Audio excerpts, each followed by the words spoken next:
காதிராவை கூட்டிட்டு play area போகலாமா? Germany பொறுத்த வரைக்கும் குழந்தைங்க தான் ஃபர்ஸ்ட் ப்ரியாரிட்டி. அவங்கள என்கேஜிங்காக வச்சுக்க அவங்களோட ஆக்டிவிட்டி டெவலப்மெண்ட்க்குன்னு நிறைய ஃபெசிலிட்டிஸ் பண்ணி வச்சுருப்பாங்க.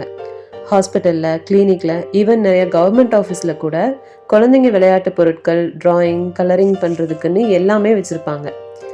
இப்போ நாங்கள் இருக்கிறது நம்ம வீட்டு பக்கத்தில் இருக்கிற ஒரு கிட்ஸ் ப்ளே ஏரியா. இந்த மாதிரி ப்ளே ஏரியா எல்லா இடத்துலையும் அரவுண்ட் 1 கிலோமீட்டர் ரேடியஸ்குள்ளேயே கண்டிப்பாக ஒன்று இருக்கும்.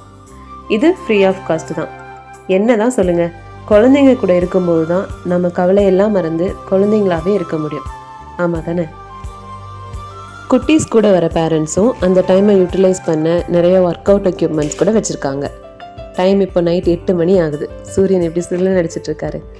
சம்மருன்றதுனால சூரியன் சார் 10 மணி வரைக்கும் ஓவர் டைம் பார்க்க போகிறாரு. அப்போ வரைக்கும் நாம் இருக்க முடியுமா? ஸோ அவருக்கு டாட்டா பை பை சொல்லிட்டு கிளம்பியாச்சு.